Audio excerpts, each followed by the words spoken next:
LabCoatAgents podcast. LabCoat Nation, welcome back to another episode of the LabCoatAgents podcast. And we've got a good one today. This is going to be a fun conversation. And let me tell you why. We are bringing on a guest who is an expert at lead generation, working with investors specifically. And here's why I think this is so important. As we move away from this 2020 year and the pandemic, and you all know that a lot of our country is going to be, there's going to be foreclosures. There's going to be issues. There are going to be people that are struggling. As you all know, it's still coming down that pike. And for you as real estate agents to be able to develop relationships with investors could be a critical component to keeping your business very high or even taking it to other levels. And this gentleman today has done that at a very high level, grown his business from 80 million to 120 to 160 over the last few years in the Northern Virginia, DC area. Welcome to the show, Mr. Chris Craddock, which let me also say, he's the founder CEO of the Redux Group. He has a platform called REI Revive, which we're going to talk about today. And he is a co-host of the podcast Uncommon Real Estate. Once again, Chris Craddock, welcome to the show. Yeah, thanks so much for having me. I'm really excited to be here with you guys, and looking forward to looking forward to digging in. I love it, man. And so we were just talking offline, and I want you to go into kind of your background, but I want to mention this that when the pandemic started, because I think we're going to kind of talk about that today and why this investor niche of business is so important. And you were talking about all of your overhead going in. Your wife called you and you're like, hey, the country's about ready to shut down. Yeah.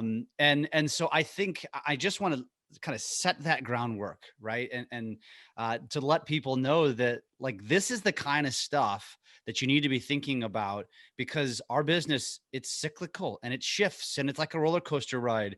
And so adding these extra bullets in your gun, that's why today's episode is so important. But before we get into that, Chris, tell our audience about yourself, how you came up in the business, and how you got to where you are today. Yeah, absolutely. Yeah, I mean, just mentioned earlier this year. I don't know if you've ever read the book, The Hard Thing About Hard Things, but I still remember there's one line in there that has stuck out to me like crazy. They're like, if you're an entrepreneur, if you're a business owner, which anybody in real estate is, you only know two experiences, two feelings: euphoria and straight terror. And I'm like, yeah, that's basically right. Well, so my story is this. I got out of college, graduated in 2000. Married. Got married right out of college, and was on staff with an organization called Young Life, and it was awesome. I loved it. It was amazing. It was life-changing to me. But I made $20,000 a year, and if you know what it's like in the DC area, you cannot live on $20,000 a year very long. And so 2003, my wife got pregnant, and I went to the library and checked out every book on real estate investing, because I was like, well, that's where you can make money. And actually, the crazy thing is, in 4 months, I made 12 times what I made in a year, and was like, this is great. And so anyway, just kept doing ministry for a while. And then, I've got 6 kids, and man, I'll tell you, once we figured out what caused it, we could finally stop it. But, I got with the 6 kids, anybody with kids knows it's like throwing all your money in a bathtub and somebody pulls the plug, it's just gone. And so around 2011, I got back into investing again, and the world had changed after the cliff we fell off of in 2008. And so what I was doing to flip houses in 2003 was no longer available. So I realized it was short sales. So I started doing the exact same thing, flipping short sales. Well, then I got licensed, because whenever you buy a short sale, the bank was going to pay an agent. So might as well be me instead of some other person that was just putting their name on it.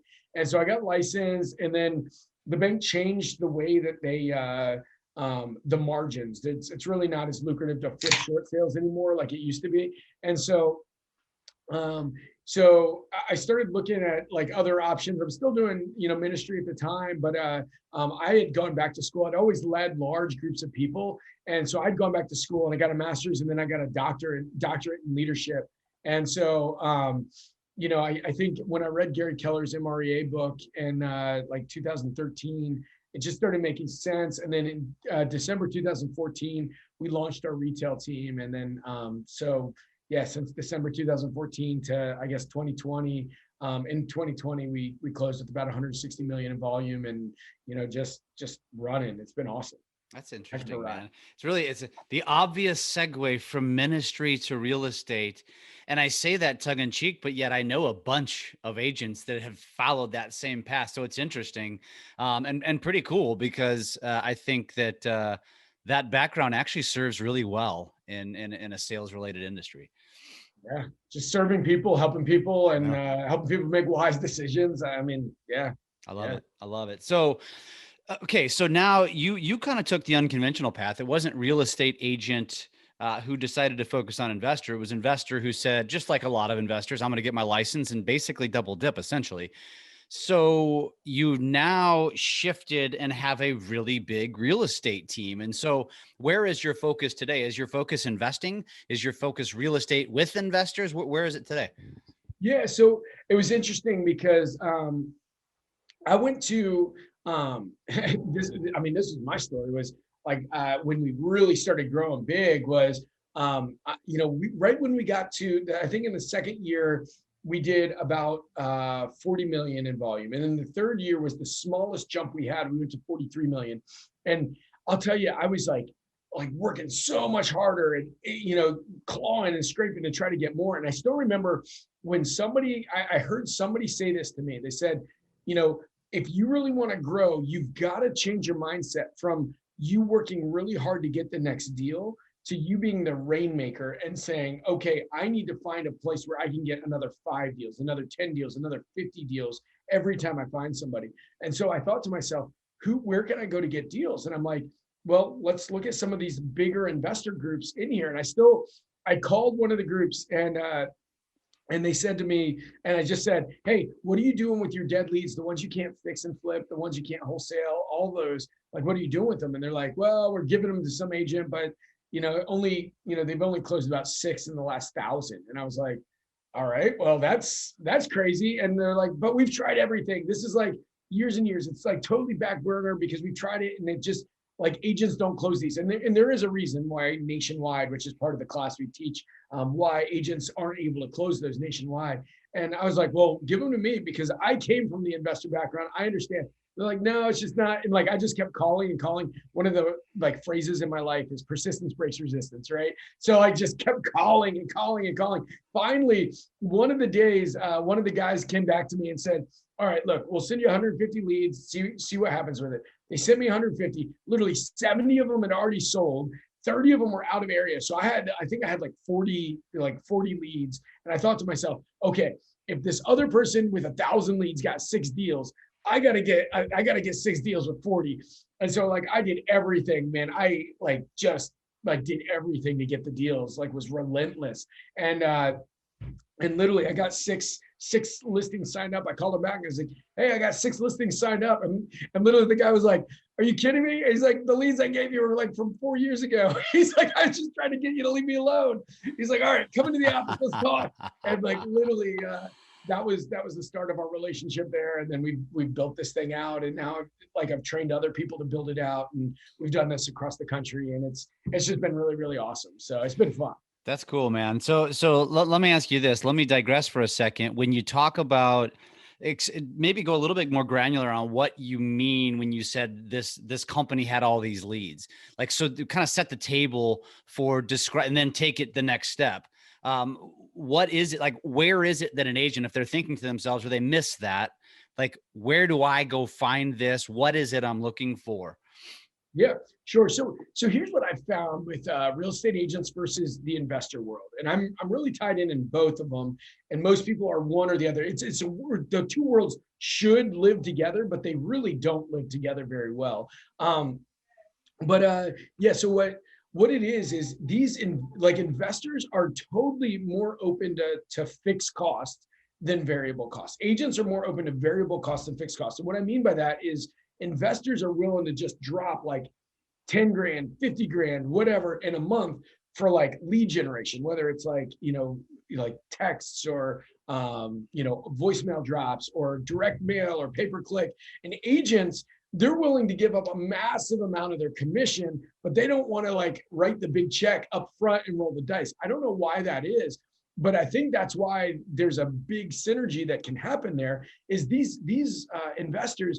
Let's say I spend 10 grand, I find a house that, and I'm a fix and flip or a wholesale investor. And I call you and I'm like, hey, Jeff, I know your house is worth 300. What do you want for it? And you say to me, hey, I want 270 for it. No fix and flipper is going to buy that, because after you pay closing costs and holding costs and everything else, there's not money there. But as an agent, like that's like, you should be salivating at that, because you know that there's no inventory. You list anything even remotely under market, you're going to get 450 offers on it, and boom. And so there's that the reality is these fix and flip and these wholesale investors, they just throw away those deals. They just put them in their archive and don't do anything with them because somebody wants a number that doesn't work for them, and they're just going to wait until they get the one, it's worth 300 as it sits. They're going to wait and get the one that they can get, for 200 right now. And those are the ones that they're going after. All the other ones just sit and die on a vine.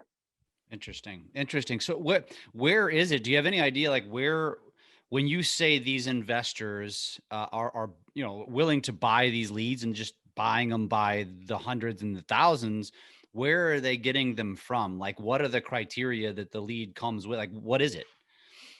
They're generating the leads. They're creating the leads. They're, whether it's direct mail or pay per click, or, we'll buy your house cash. I mean, we've seen them on like, you listen to on the radio, you see it on the, on TV. So they're spending massive amounts of dollars to get those leads, to contact them, to attract those leads. Even cold calling, I've got a good buddy of mine that teaches a cold calling class, TTP, talk to people. That whole thing is just call and just getting yourself in front of people. Because we know, whether it's investing or whether it's agent stuff, to win is all activity and skill. Like, you can be a terrible salesperson. If you talk to 1,000 people a day, or you get in front of 1,000 people a day, like, you're going to accidentally fall into deals, even if you suck as a salesperson. Yeah. It's a numbers game. Yeah, I get it. So what do you think, before we kind of get into some strategy, why do you think it is that so many agents just kind of, turn their back on this? Because it's probably reality, and it's like right in front of their face, just like investing, just invest. A lot of agents don't do it. But why do you think real estate agents don't do this, or don't, go after this strategy? Yeah. I think, I love what Grant Cardone says, biggest problem with real estate agents is they don't buy their own product. Like they're, real estate agents, I don't know, like so often we want to do what everybody else is, we want to do what everybody else is doing. Like that's it. You're like, oh, well, everybody else is FSBO and, expired, so that'll work. And, the reality is, like, it's that whole blue ocean idea. Like, where is there a lot of opportunity where there's not a massive amount of people in it? And I see it and I'm like, man, this is just foolish. But so many people, they just don't want to deal with investors. They don't want to work with investors, because a lot of times investors are a lot more, they're just tend to be a different breed than the average agent. And, the reality is, if the agents were to really just say, okay, if I really believe that listings are something that I should go after, well, there's a source of just a massive amount of listings right now. Yeah, it's interesting, man. Well, and so let's dive into it a little bit, and let's go back to what you said, where they had 1,500, and the agent only converted 6. You got 150, which was essentially 40, and you converted 6. Besides the obvious, which is being relentless and persistent, what is it that you think allow, or caused you to succeed where others may have not?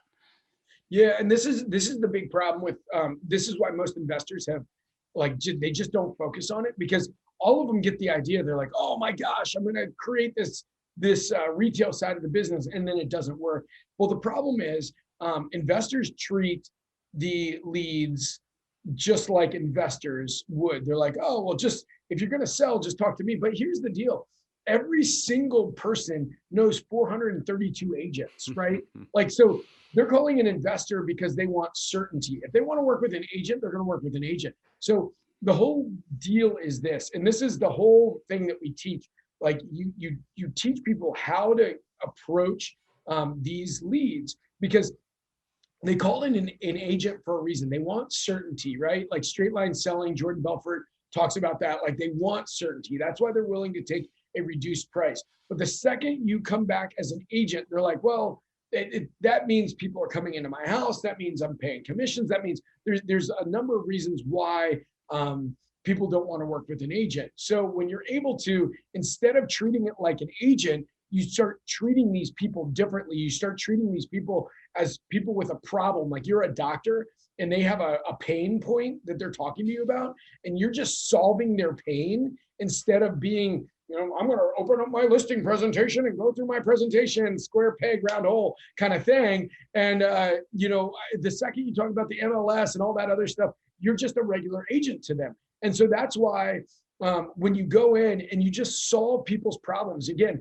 talk about like the ministry piece, that's what we did was help people look at your problems and like, how do you solve your problems? How do you stop living in this problem? And so that's that whole thing there. You act like a doctor, you give a prescription. This is how you solve the problem. And when you do this, here's the best part about it. In our area, I believe that the average commission is 4.2%. Our average commission, now granted, we do a lot of flat fee listings for builders and for builders and investors. But for our regular deals that aren't builder investor type deals, our average commission is over 6%. And I get 8 and 9% commissions regularly on these because of the fact that if you come in as an agent, they're going to talk to you about commissions because that is the script that people talk to with agents. If you come in as somebody that's solving their problem, then they want to talk about their bottom line number. Now, you can't do a net listing, so let me just put that out there. That's not what I'm talking about. But if somebody says, hey, I want 160,000 for my house, or I want 200, or I want 400,000 for my house, whatever it is, when you can say, okay, through our process, you're going to make that and maybe a little bit more, and you know that you can put it on the market right away for 450,000, I can just tack on a 7% commission. And obviously anything above that, they're going to make more money. So you're not getting the net listing. But that's that whole deal, is you're not having the commission conversation. You're asking, what do you want? How do I get you what you want? It's interesting. Yeah, I want to go back to that. But before we do, you mentioned something about when you're agent versus investor kind of mentality and identifying what the seller, the homeowner wants. So do you have something? Because that's the first, I've been in the business 20 years. I've never heard somebody break it down that way. And I think agent, like you said, square peg, round hole, marketing presentation. Here's my 25-point list of why you should choose me to sell your house. That's the way they're bred. Right.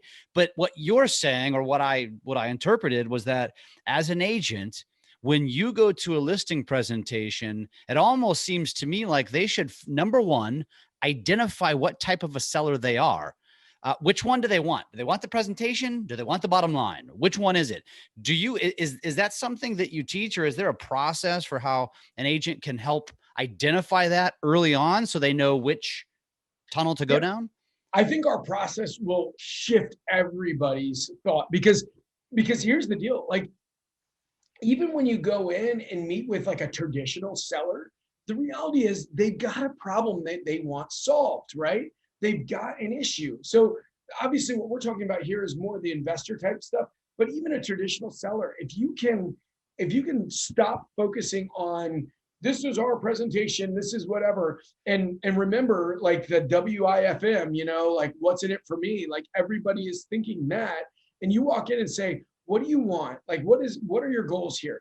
And this was what changed for me, was I realized I used to think everybody was like me and they just wanted the most money for their house, right? Like if I'm selling my house, that's what I would care about.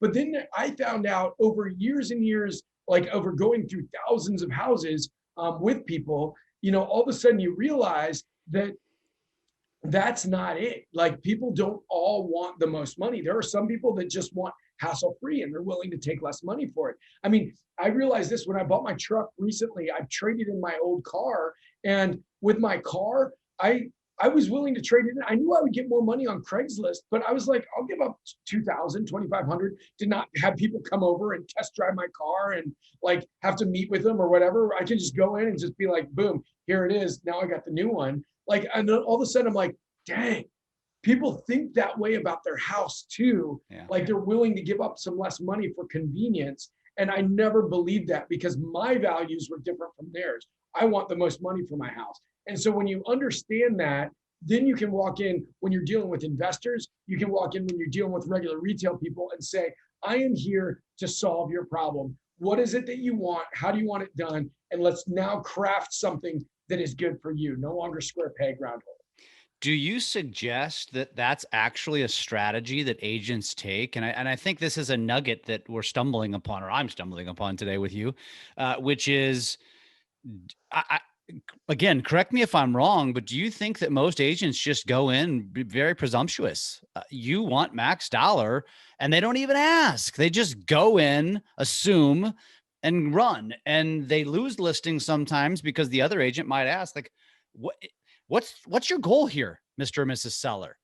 And Yep. if you just lead in with that, it can change the game, because then you can shift. And as an agent, I'm assuming this is a whole nother mindset, but I think most agents are taught old fashioned. You have a listing presentation, you go in and sell listing presentation. But what I'm hearing you say is you should really have multiple bullets in said gun. So that way you can pull one of them out that's going to probably be the most effective with this seller. Do you agree with that kind of mindset? 100%. If you think everybody wants the exact same thing, you're an idiot. I love it. You're an idiot. Like, that's it. And I've been an idiot. So let me just say that. Let me soften that blow a little bit. I've been an idiot before, but stop being an idiot, right? Like that's what is it? The Dwight Schrute thing? It's like, you solved your own problem right there. I love it. I love it. And we're all learning as we go along. So let's go back to the commission piece, which I think is very eye-opening. I think we live in a world where, as you know, and I'm not afraid to say it because I'm not an agent, but I'm in the industry. There's a lot of weak salespeople in our industry. They're not salespeople. They got into real estate for different alternatives, which is freedom, right? Ooh, I can make a lot of money and not have to work, which we all know doesn't work that way. But they don't have, they're not good salespeople. So they're weak. So the second they get challenged, they drop their pants, so to speak. And so you flip the table here and you're like, I command more because I can. And here's why. Do you think that is, I guess if I'm an agent and I say to you, Chris, I want to do that. Was it as simple as the way you described it that, again, solving pain? yeah. I mean, here's the deal. Everything's hard before it's easy. And then once you see it, you can't unsee it. Like, and that's that crazy, crazy thing is like, I used to, because you talk to so many agents and you're like, this is your script. The reality is our team still has a script, but the script are asking, it's more about questions.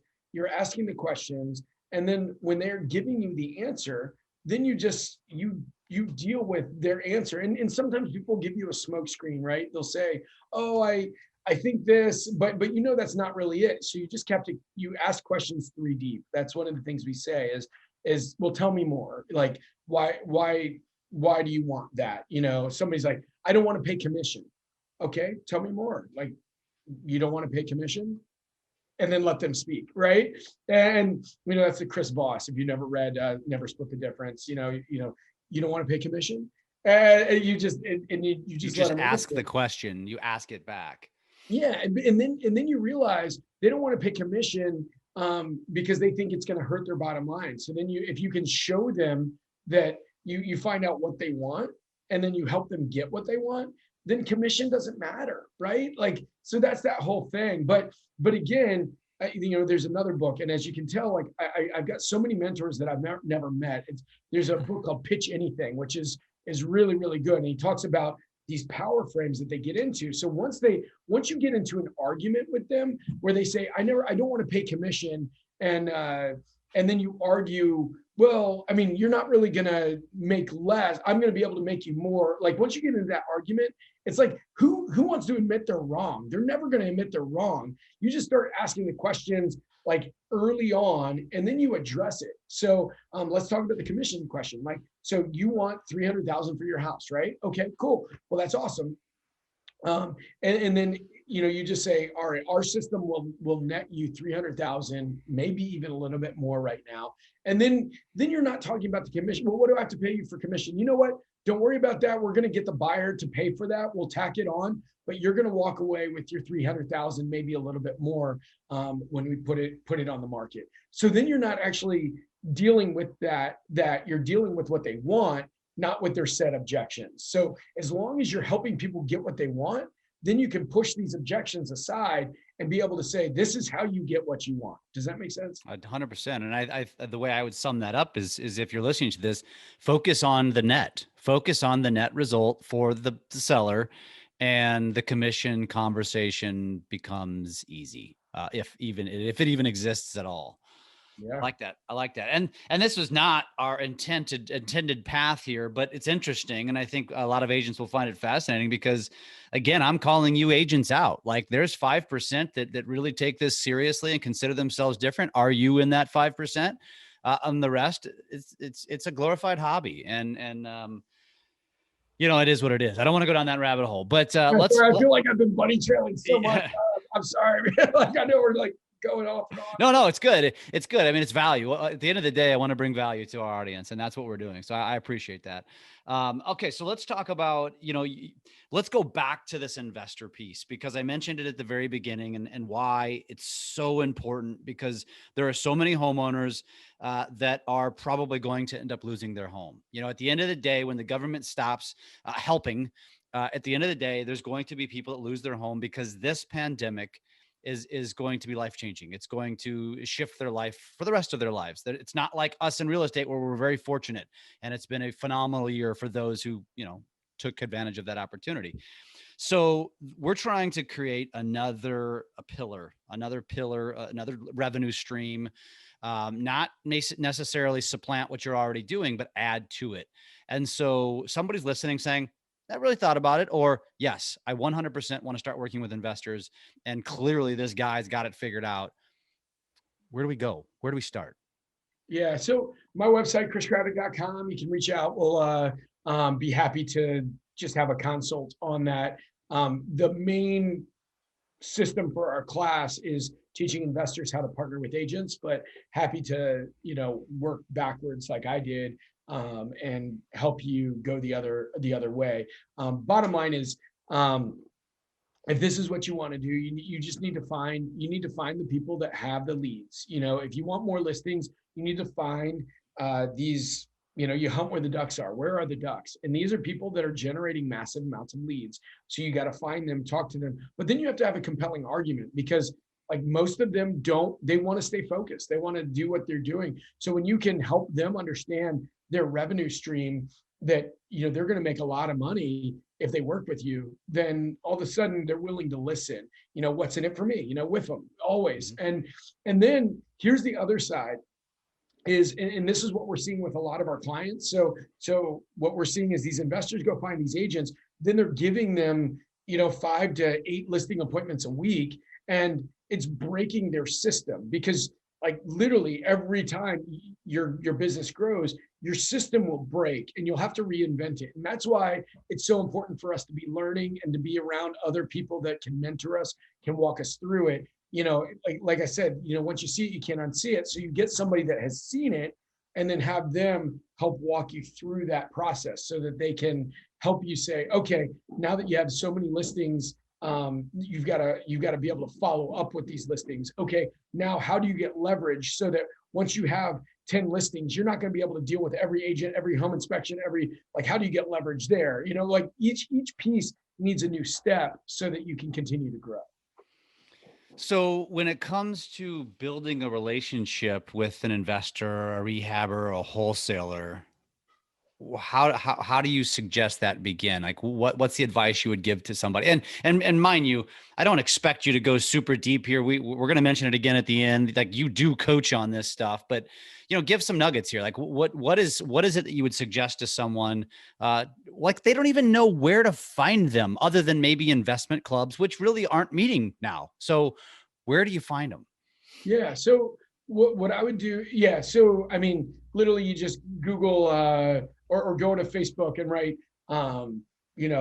Investor Network, St. Louis, right? Investor Network, DC area, investor, investment. You just type in things like that, and you'll find that there's all these investor pages throughout. And then you can just, boom, start networking, start reaching out. And when you do, you just got to remember that all of these people they're focused on what they're like. So one of the things I think is really important to be a good salesperson is be able to put yourself in their shoes so they understand.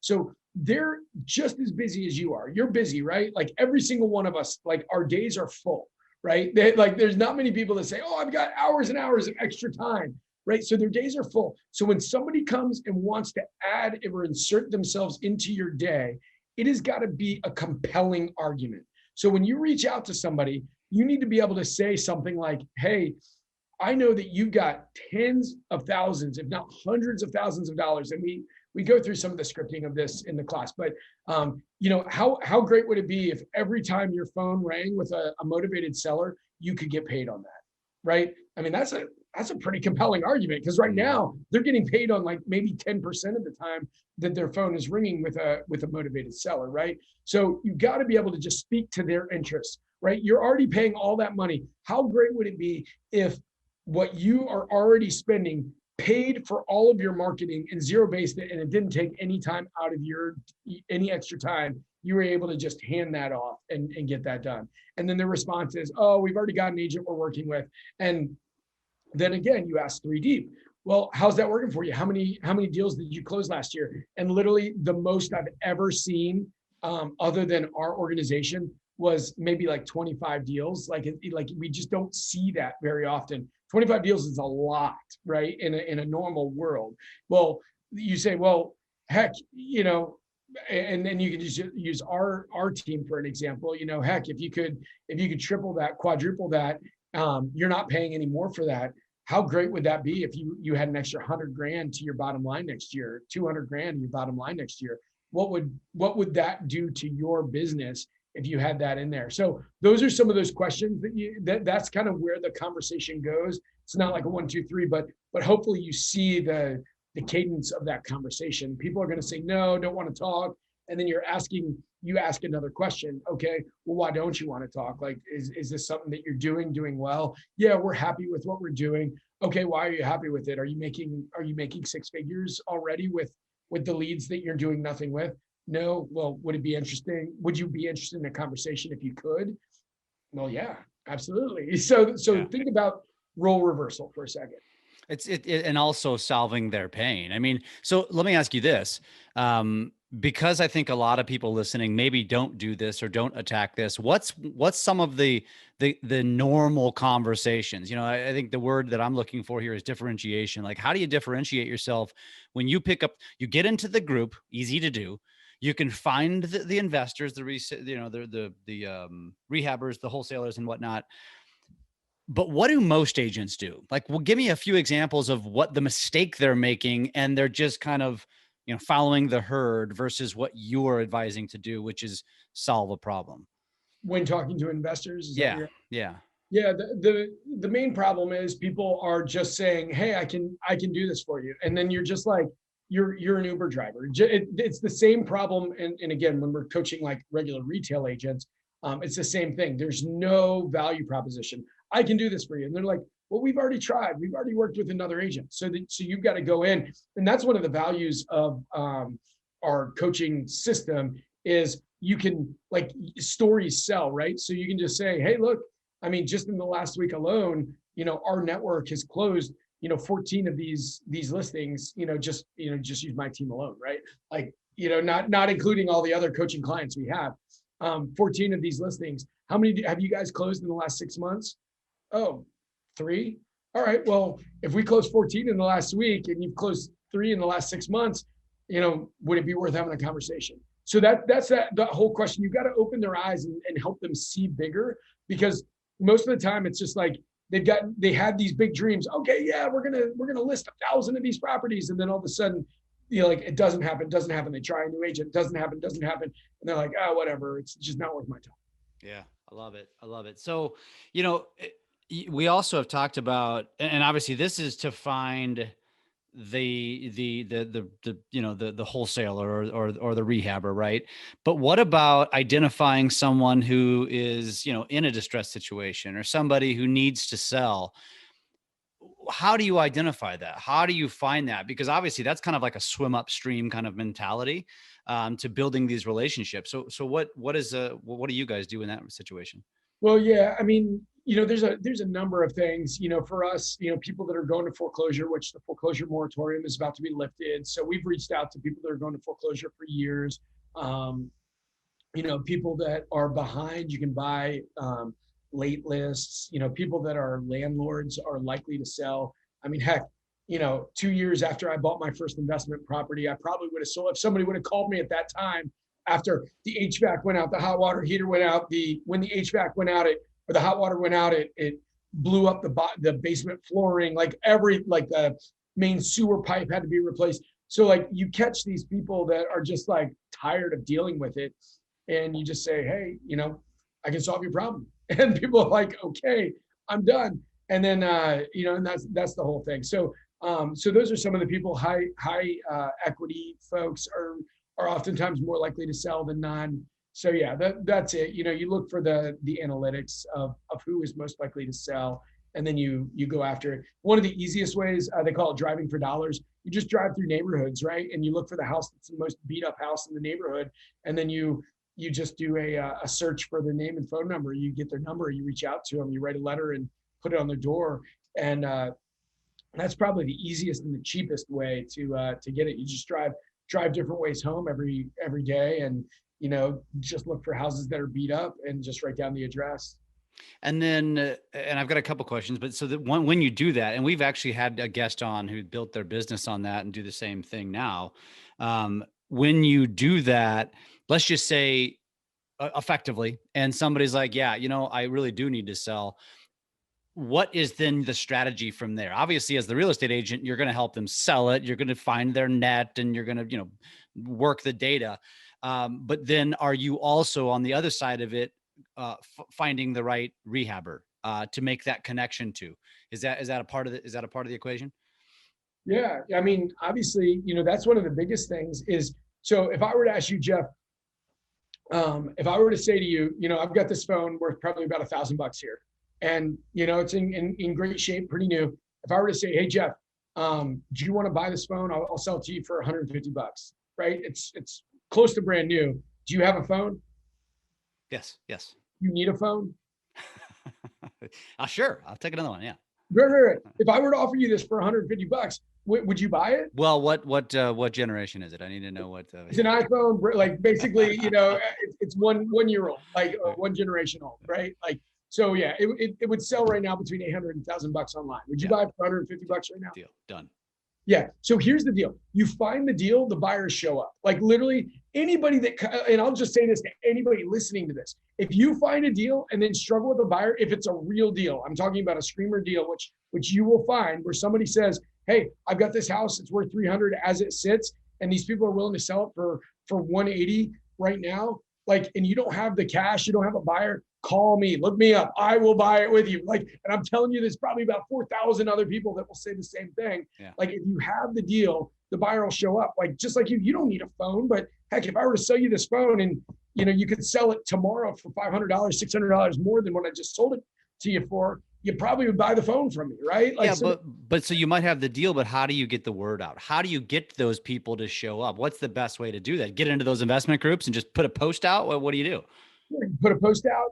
Here's the deal. Like literally right now, people have more dollars than they have cents. If I have a deal in, let's just say the Greenbrier neighborhood, where the average house is selling between 500,000 and 600,000, and I were to post on Facebook, hey, I've got a property, and like I've got however many people, like friends in my area, I have a property in Greenbrier that's off market that, and they said that they'll sell it for 300. And I just said, hey, I've got a property in Greenbrier that's worth 500 right now, or 400 right now, whatever it is that I can put on the market or whatever. I'll sell it for 350. Anybody interested? And I literally just post that on Facebook.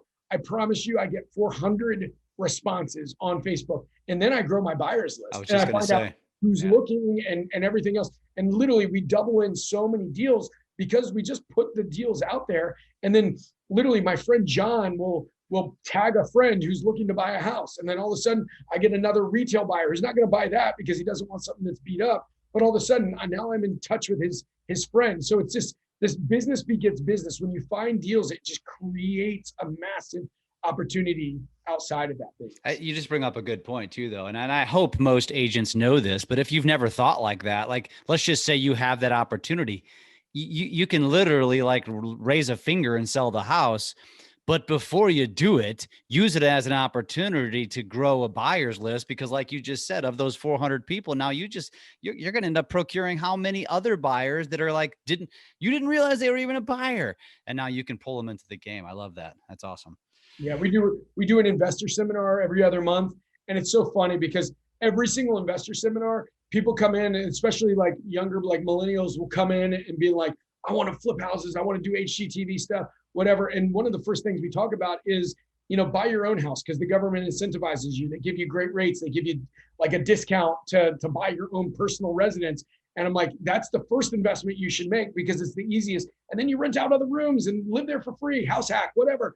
And literally every single investor seminar, we walk away with like a person that's buying their own first house instead of buying some sort of investment or trying to flip or whatever. So like that whole thing is like the more you just put stuff out there, the more you realize just people need to buy houses. And like literally then they'll all tell their friends, oh my gosh, they helped me create a strategy to a house. Anyway, rabbit trail. Sorry. Yeah, no, I love it. I love it. I love it. So last question before we wrap up, and then I want to, make sure our audience knows how to get a hold of you.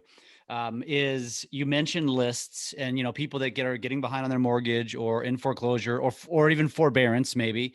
Do you have any go-tos? Like, where do you recommend they go for that? I know there's a million resources, but do you have a go-to that you recommend? Yeah. They can reach out.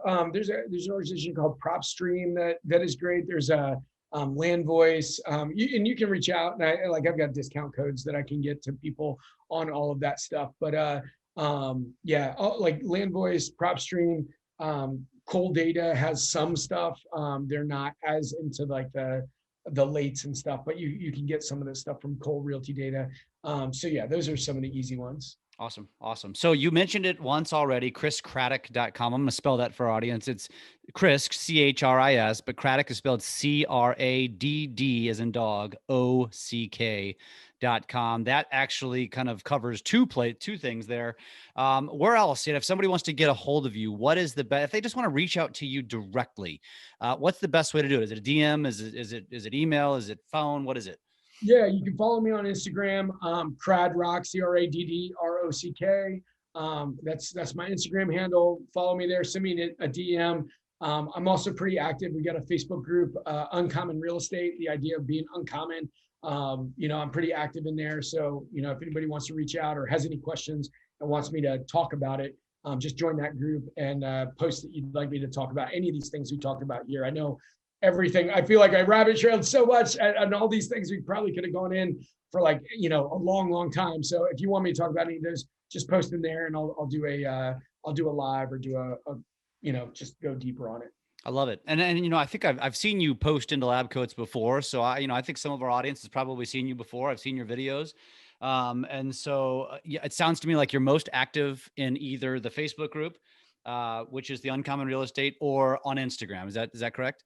Yeah, that's the easy way to get it. Awesome. Yeah. Perfect. Chris, this has been fantastic. Go check out chriscraddock.com. If you're looking for different strategies, we don't know what 2021 is going to hold. We think it's going to be good. But the minute rates jump over 4%, it's going to change everything, and it's going to happen. It's just a matter of when. So are you prepared for it? And it's guests like this that help you find new strategies to keep yourself cranking. So Chris, thank you so very much for being on today. And it was great to get to know you, and hopefully we stay in touch. It's a lot of fun, brother. Thanks.